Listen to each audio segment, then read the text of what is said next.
God bless America, land that I love. Drink some cider, light fireworks, and play Minesweeper by Algos above. So yeah, happy belated Independence Day or July 4th celebration. It was a really great July 4th this year. Went to the Boston Esplanade with some of my Northeastern BU friends.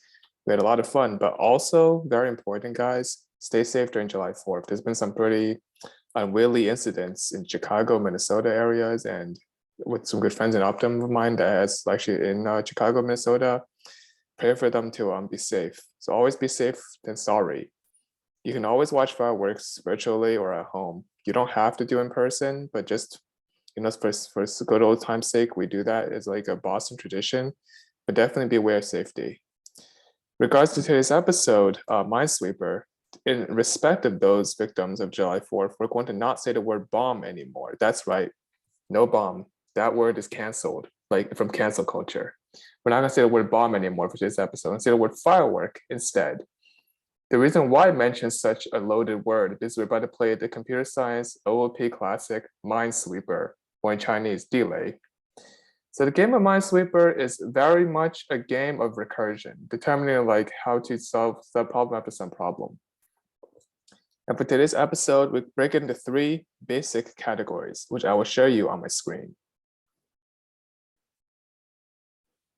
So we have categories of the red firework part, the blue board part, the white number algorithms part for the classic game of Minesweeper with some July 4th twists.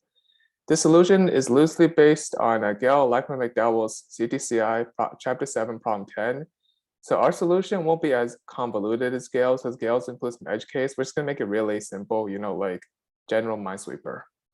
And of course, as I mentioned before, to be sensitive of the aftermath of the horrific incidents into July 4th, especially the Chicago stuff and Minnesota stuff, and to be PC about it, we're going to substitute the word bomb with firework.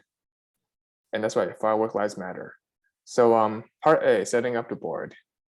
So we're going to first come up with the design that allows us to write a cell Java class with the following specifications. The cell will need to know if the selection is a firework, number, or blank. We also need to write a function that allows us to guess a coordinate to determine if the firework has been exposed or not, as you could flip a Minesweeper board cell. And then to simulate gameplay, write a quick test unit class to determine if the user's selection for 5 moves will result in a win or loss for a simple 3x3 Minesweeper board. So here's what we mean by part A.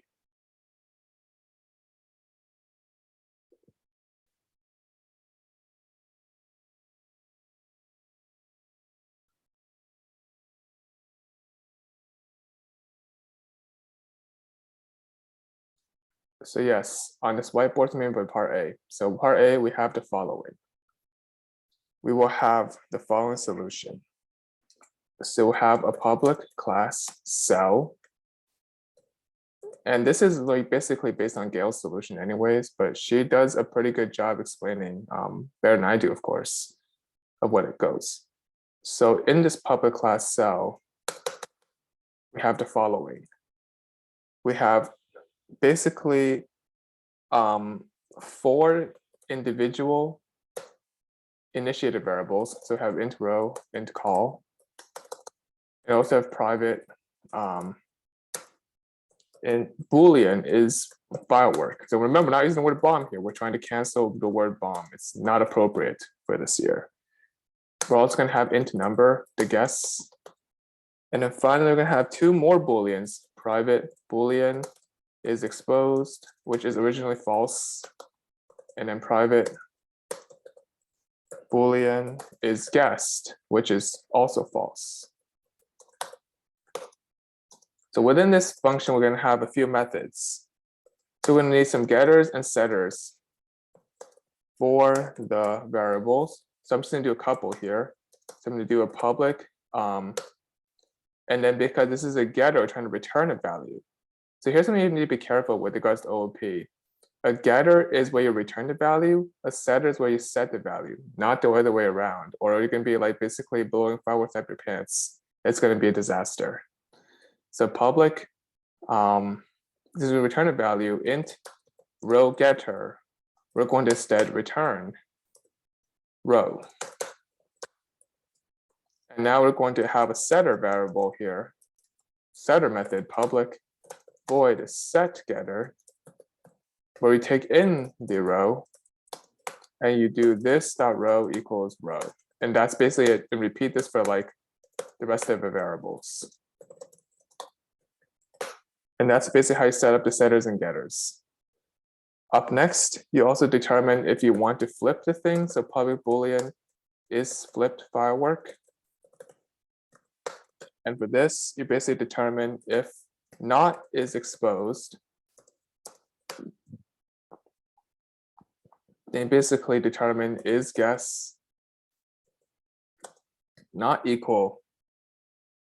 So basically is guess equal to not is guess. So as long as it is exposed, if it's not exposed, like for the Minesweeper, you can do guessed is guessed. I mean, you can do is guessed equal to not is guessed. So this is the trick here. So I'm going to write down as a comment here for trick. Be careful with logic for exposing cells in Minesweeper. Because this is something you could be very, very careless about in Minesweeper. Next, you want to basically return this guest. So you want to do the following. So you want to add some space here because it is a little bit hard to read. I don't like to do one-liners for that reason. So if it's a little bit hard to read, just move it around a little bit. Move this up a little bit so you can see what I'm doing. Finally, yeah. And then of course, once you have returned it, it should return is guessed. And there you go. That is your first portion of the episode. So you're going to save this as a PNG so I could refer to it later. And we're good to go. Awesome. So next up for the episode, we have part 2, which is going to be a function that allows us to guess the coordinate, determine if a firework has been exposed or not, and see if we could flip a Minesweeper board cell. So here, we're going to add another whiteboard.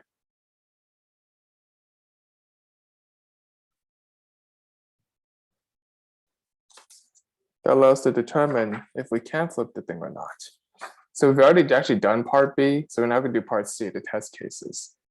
So we're going to do some very basic test case. So public, actually no, class, Minesweeper test. This is all pseudocode, by the way. So unit test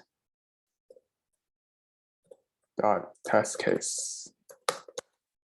So in this case, we want to basically do a Minesweeper test of like a really general game of Minesweeper. So I'm going to make a quick game here.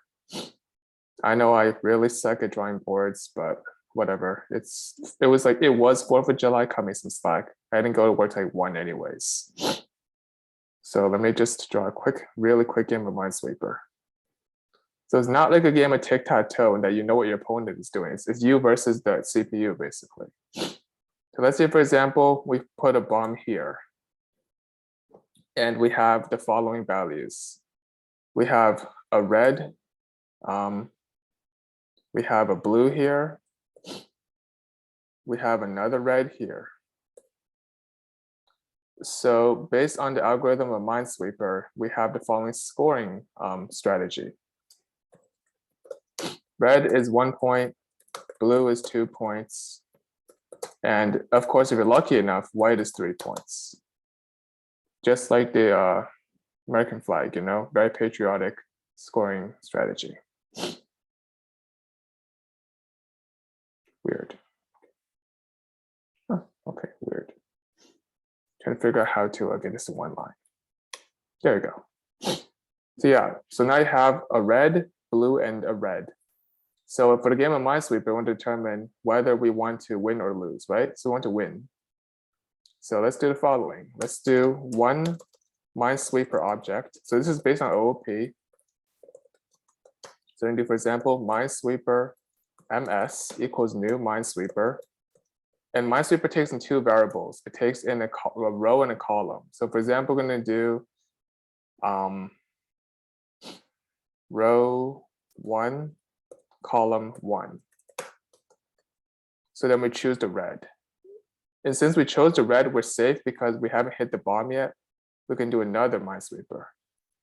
So we can do this, for example, self.assert equal ms.choose 1, 1, true, and this should pass. All right, let's try another one. Let's try Minesweeper ms2, the second guess, equals new Minesweeper. Let's see, 1, 2, 3. Oh, my apologies, I have to do 0 indexing. So you have to do with 0 indexing for Minesweeper, my apologies. So 0, 0 here, which is the top corner. Let's try the example 0, 2. All right, let's see if I get screwed or not. Oof, I am safe. It's not screwed, it's another red. So I get 2 points now. So once again, I pass.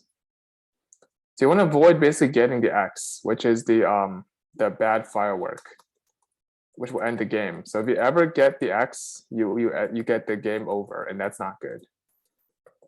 So 0, 0, true, and that should also pass. The tricky part about Minesweeper is you don't know where the mines are. So it's like sort of, almost like a game of like Sudoku, almost like a game of Sudoku or Battleship. You have to like sort of work around your surroundings here. Let's see if 3 times the charm. Let's try 2, 0. Let's see if that's going to do any good. Ah, yes, very nice. So I get a white here this time. So I get 3. So my score is now 6 for the game. So self.assert equal ms3.choose 2, 0, which is true. So I pass this as well, which is fantastic. All right, maybe I'm pushing my luck a little bit here. There's only 3 more left. So Minesweeper 4, new Minesweeper.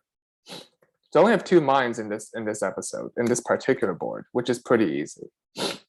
I'll just say F it and choose 2, 2. Oof, I am a lucky guy. It's another red. So I haven't yet hit the mine. Knock on wood. So yes, 2, 2 works. So self.assert equal. It's like a really dangerous game of tic-tac-toe, basically, like when you play Minesweeper here. ms.choose 2, 2, true, which is pass. And finally, I'm going to have to be careful here. Since I already know there's going to be a mine here, I cannot choose this cell. I have to choose this cell because I know there's no mine here. So I'm going to do Minesweeper ms5, which is new Minesweeper. And let's see, I have 2, 1. Yep, I win the game. So this thing over here is a blue, and this thing is a terrible firework. So there you go. That's how you win the game of Minesweeper. It's basically you determine all the cells that are not the bomb. So of course, I didn't get this by basically lucky or like by, voodoo magic. I, of course, have an algorithm to solve this thing, which I will show you now once I finish the test case. So there you go. That's going to work. So there's your way to play the Minesweeper game. So now we're on to problem 2, which is setting up the fireworks. So now we need a strategic placement of the fireworks. Some of the real 4th of July fireworks, we can make them random as possible, but don't make it too obvious. Don't make like a line of like 1, 2, 3, 4, 5, or diagonal or straight across. It's not like a game of wait your go. It's like more random than that. So think of it as like trying to sync a Battleship with like hit or miss guesses in Battleship game, which is like the way to go. So implement a OOP recursive design to place the fireworks. So for this, we're going to do the following. Get another whiteboard out.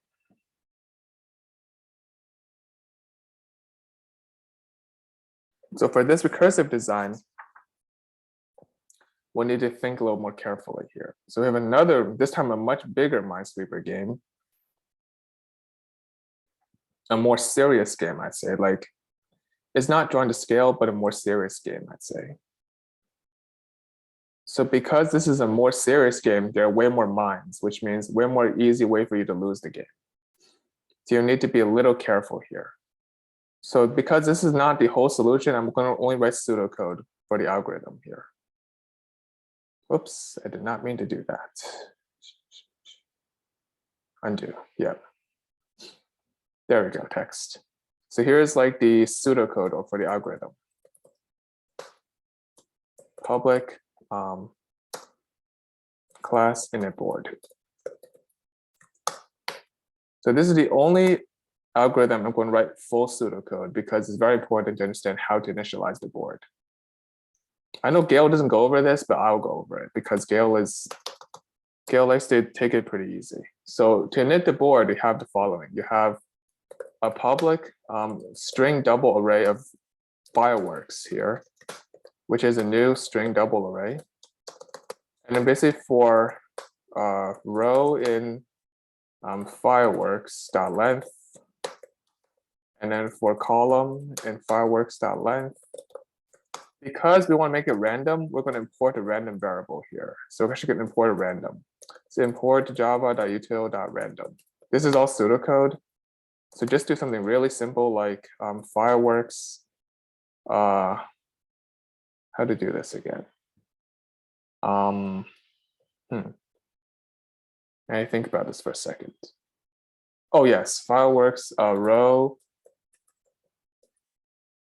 equals random dot extent. Yeah, there we go.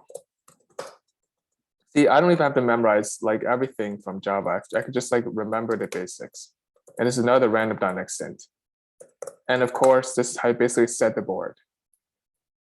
So there you go. That's how you set the board. So this board will basically allow you to set random like mines anywhere, like here, like here. Heck, you could even set 2 in a row just to like fool the opponent even better.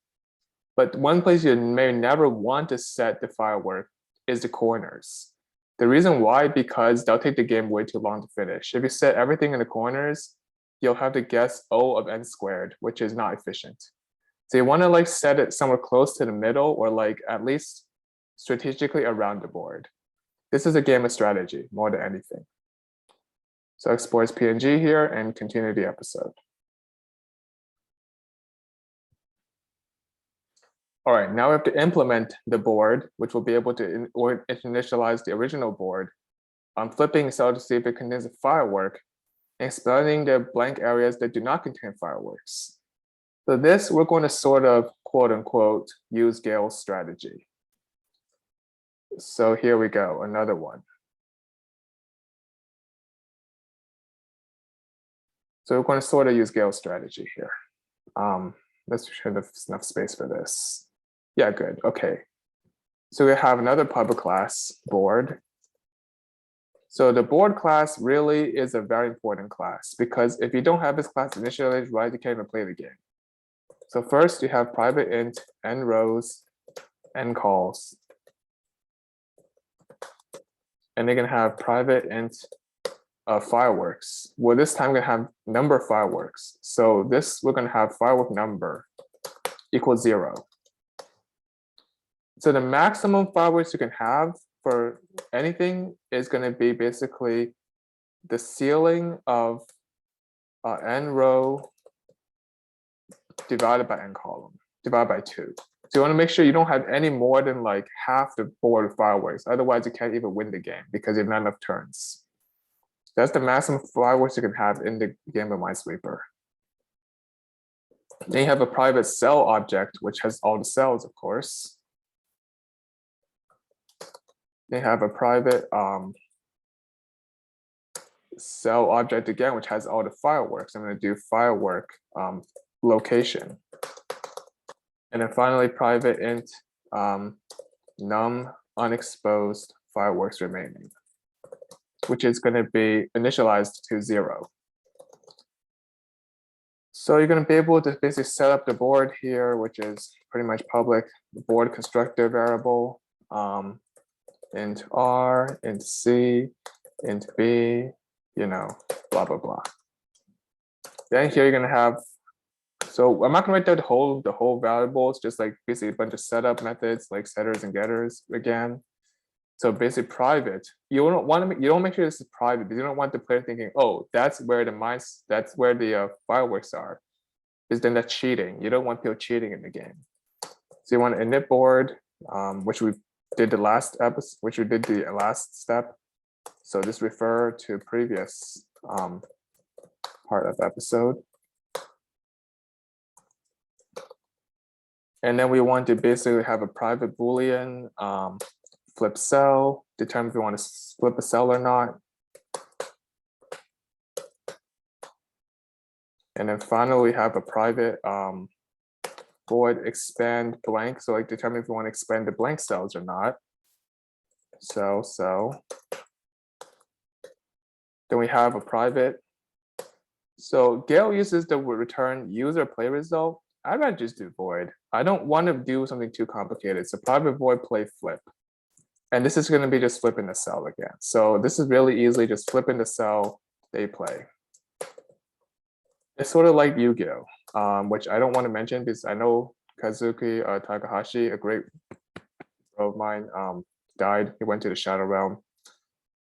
It's really sad. Big Yu-Gi-Oh fan. I really was hit pretty hard by that news. Like honestly, it's been like a bittersweet July 4th. Like fantastic with the fireworks, hand with friends and family, enjoying American holiday. But also with all the tragedies going on, it's also pretty sad. So yeah, that's just life.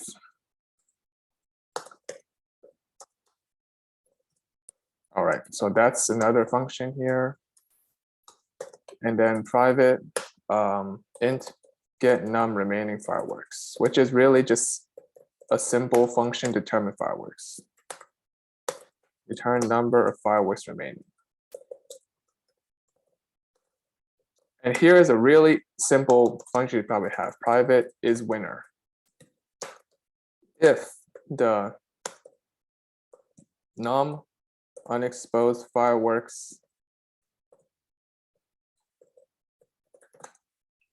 is anything greater than 0, you do system.print out, you lose, else you win.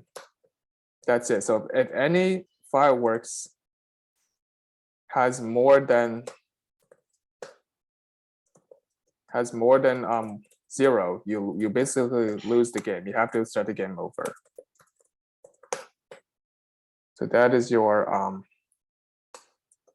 that's your pseudocode basically for this solution here.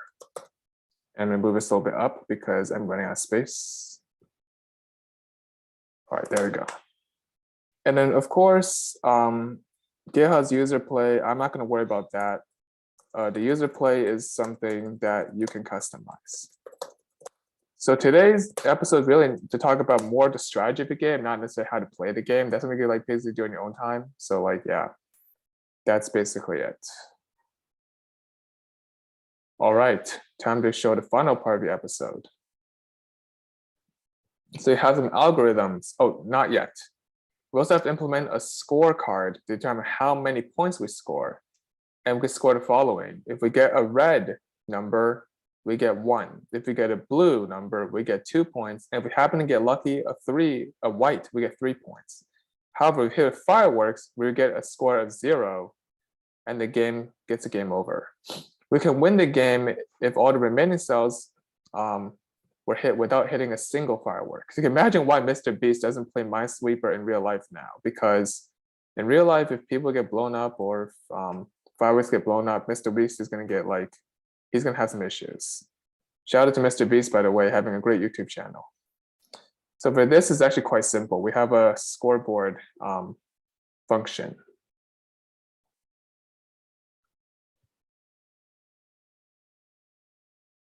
So this is actually quite simple, this function. So public class scoreboard. So for scoreboard, we have the following. We have an enum of how many points you get. So an enum is like basically a numerator Java object. So scores. So for the enum, we get the following scores. we could basically do it in a tuple. So we could do like red for like, red, string big R for 1, string big B for 2, and string big W for 3. That's your enum. And then basically only one method gets score.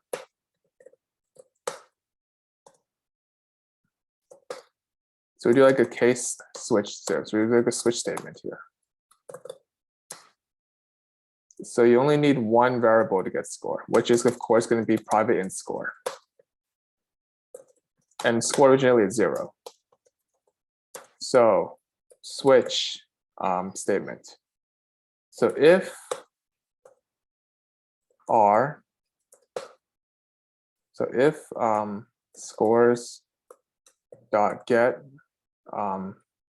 val is R, yeah, get val, actually dot get key is R, score plus equal 1, if scores dot get key equals B, blue, score plus equal 2, if scores dot get key equals white,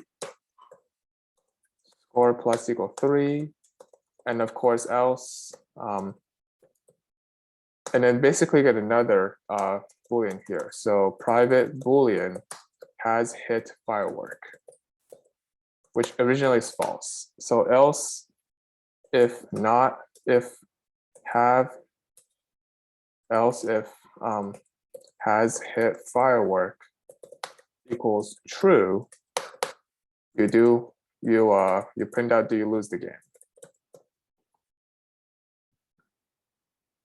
So system out print line, you lose the game. So of course, in a real interview, you're not gonna be required to know this much. Just you have to know how to like set the basics. And of course, score equal back to 0. That's it, you lose the game. And that's how you keep score in the episode, right there. That's a very easy way to keep score.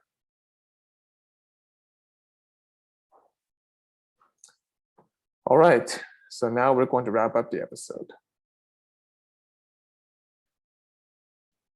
So we have an algorithm to play the game. So we can write an algorithm, either iterative or recursive, that allows us to simulate the game of Minesweeper with OP principles of encapsulation, which is like hiding away from the user, and hierarchy, which is like structuring class by class. So here's a quick throwback to my Northeastern Foundation of Software Engineering class. Guess which patterns we'll be using to implement Minesweeper with these fireworks twists? I'll give you a few minutes to think about it.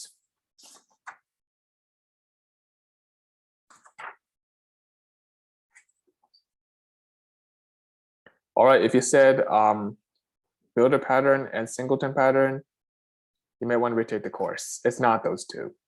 You want the visitor design pattern. This is a really good pattern to like determine if we have visited the if we visited the cell or not. And also you want the abstract factory pattern, because you're basically building a factory of like different types of situations. So because I'm not going to write the entire solution, that's all in Gil's book anyways, I'm going to just simply write the general 3 algorithms we need for the solution.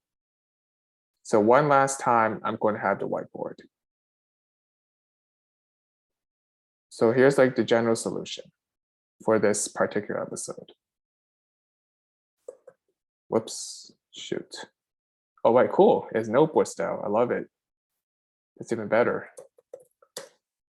And I hate it because I can't write anything on it. Yeah. Yeah, sometimes Zoom collab is a little weird. So here's the general solution. You want to write an algorithm that allows you to shuffle a grid. You want to also write an algorithm.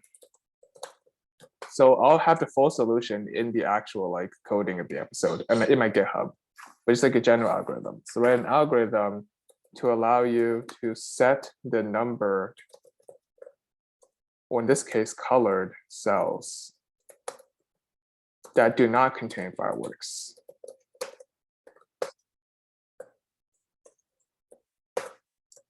And finally, you want to basically write an algorithm recursively to expand a blank region, and that is it. That's your solution. So yeah, that's it. Just write an algorithm that allows you to shuffle a board. Write an algorithm allows you to set the number, the color cells that not contain fireworks. Also write an algorithm recursively to expand a blank region. So there's your solution, man. And of course, to make this thing very fun, I'm going to play a game of Minesweeper in front of you guys, just to see how good or bad I am at the game.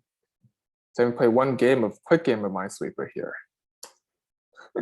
to show you guys whether I really know what I'm doing or not. So I'm going to play a quick game of Minesweeper. So don't judge me too harshly if I do good or bad here.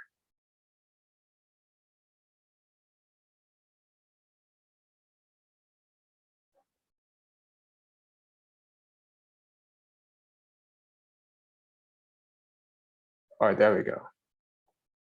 So let me just move this out of the way. All right, so I'm going to choose a place where it doesn't have a mine. Let's see, I can't choose a green place. I'll do easy mode first. Yep, so I choose one place that has 1, 1, 1, 2. Choose another place which has another 2. You can see I'm playing the game pretty easy here, not too hard. And I already lost, so it doesn't matter. So yep, there you go. That's how good and bad I am at Minesweeper. So there you go. That's how good or bad I'm at Minesweeper. As you can see, this game takes a little bit of strategy and like understanding and learning. But yeah, that's it for the episode. And you know, it's Algos of 10, season 3 with Jason Liu. Continue to enjoy your holidays, safe and sound for July 4th. And episode 6 will not be for a while because I have some things to do in the month of July, like a lot of work stuff, a lot of things to plan. So like definitely will not be back till like the 23rd. And so far I'm liking what I'm seeing from the Celtics in the Summer League. So good job, the Summer League. So yeah, enjoy your July 4th, you know, holidays or your belated July 4th holidays. And don't forget to see Thor, Love and Thunder, great Marvel movie. And so far, fantastic reviews from Chris Hemsworth. So the next episode will actually become a little, not really that boring, but really a very basic systems programming concept of file IO directory.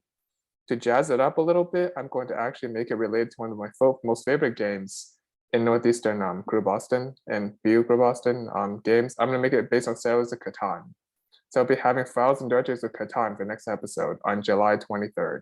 So once always, like and subscribe to the episode. Thank you and have a good day. Bye.